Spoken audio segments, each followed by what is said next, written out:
धनबाद के एकमात्र सबसे बड़े सरकारी अस्पताल में से एक शहीद निर्मल महतो मेमोरियल अस्पताल का निरीक्षण करने आज धनबाद उपायुक्त माधवी मिश्रा पहुंची, जहां उन्होंने अस्पताल के कई विभागों का निरीक्षण किया, जिस दौरान कई कमियां देखी गई। अस्पताल की सफाई की व्यवस्था को देखकर उपायुक्त नाराज देखी गई और अस्पताल प्रबंधन के लोगों को कई दिशा निर्देश दिए।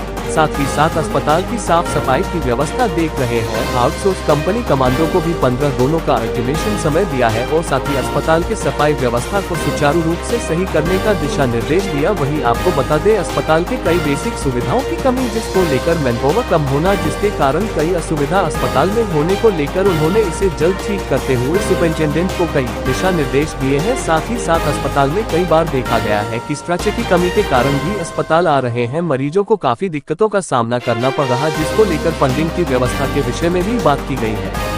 वहीं उपायुक्त ने आगे की जानकारी देते हुए बतलाया कि अस्पताल के बेहतर सुविधा को सुनिश्चित करने के लिए अस्पताल में बड़ी अधिकारी की व्यवस्था की जा रही है, जो समय समय पर अस्पताल की व्यवस्था पर अपनी नजर बनाए रखेगा, जिससे लोगों को बेसिक सुविधा भी सही समय के साथ दिया जा सके।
हॉस्पिटल के विभिन्न वार्डों का निरीक्षण किया है। बहुत सारी कमियां पाई गई हैं, जिसको दूर करने के लिए हमने सुपरिटेंडेंट और संबंधित विभाग का अध्यक्ष से बात करी है।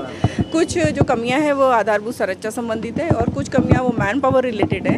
दोनों को लेकर के हम लोगों ने बात करी है। जो यहाँ से हॉस्पिटल लेवल पर चीज़ें ठीक होनी है, उसके लिए सुपरिटेंडेंट साहब को बोला गया है और उन्होंने अश्योर कराया है कि आगे से भविष्य में ऐसी शिकायतें नहीं आने पाएंगी। सफाई को लेकर क्या देखा गया मैडम? सफाई में भी आपने बात किया है।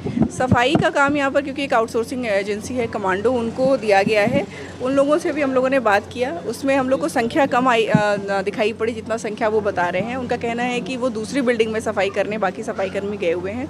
आगे आने वाले समय में हम एक वरीय पदाधिकारी को यहाँ पर सफाई के विशेष निरीक्षण के लिए अपॉइंट कर रहे हैं और अगर अगले आगे एक हफ्ते 15 दिन में भी यही लचर व्यवस्था दिखाई पड़ेगी तो हम लोग आउटसोर्सिंग कंपनी के खिलाफ कार्रवाई के लिए लिखेंगे। स्ट्रक्चर नहीं मिलने की बड़ी शिकायत है मरीजों को और कई बार ऐसा होता है कि मरीजों को जमीन में आकर के लेटना पड़ जाता है, लेटाना पड़ जाता है। जो एक्सीडेंट में घायल आते हैं उसके बाद उनको आधे घंटे के बाद 1 घंटे के बाद स्ट्रेचर मिलता है, तब जाकर उनका इलाज शुरू होता है।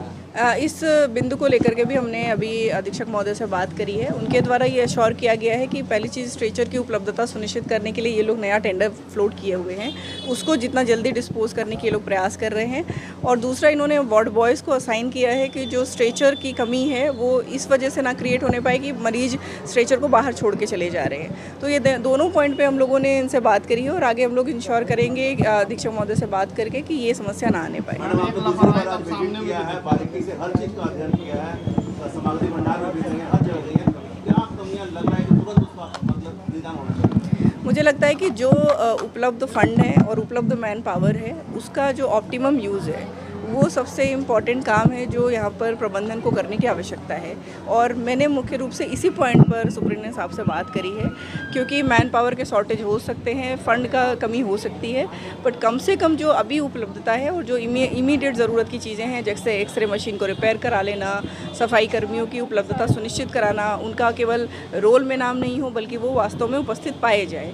तो अगर मुझे लग रहा है ये सारी चीज़ें इंश्योर हम लोग कर पाएंगे तो एक बेसिक जो फैसिलिटी हम लोग पब्लिक को यहाँ पर दे पाएंगे। मैडम, एक सामने मामले भी देखा है, आपके आने के बाद मरीजों का बेड जो है वो तत्काल बदला गया, तो नहीं लगता कि ये आपके आने के बाद दुरुस्त करने की प्रक्रिया आपके नहीं रहने पर भी ये कैसे?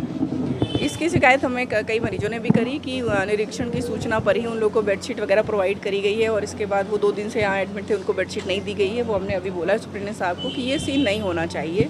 कहीं भी कोई अपवाद स्वरूप अगर कोई कमी नज़र आती है तो उसको हम लोग सुधार सकते हैं, बट अगर जनरल तरीके से ये कमी दिखेगी तो ये बहुत ही ज़्यादा लापरवाही का प्रतीक है। देखिए, ज़िला प्रशासन की ओर से मेरा जो उद्देश्य है वो ये है कि हम लोग पब्लिक के लिए कितनी अच्छी सुविधा प्रोवाइड कर सकते हैं। तो शो कॉज से पहले मेरा जो फोकस है वो ये कि हम चीज़ों को ठीक कर सकें। तो अभी पूरा फोकस इसी चीज़ पर है। हम लोग लगातार निरीक्षण अभी हमारे ज़िला प्रशासन की टीम से यहाँ पर होता रहेगा और उद्देश्य यही है कि किसी को कार्रवाई करने के बजाय जो पब्लिक यहाँ पर आती है उसको अच्छी सुविधा दे पाना।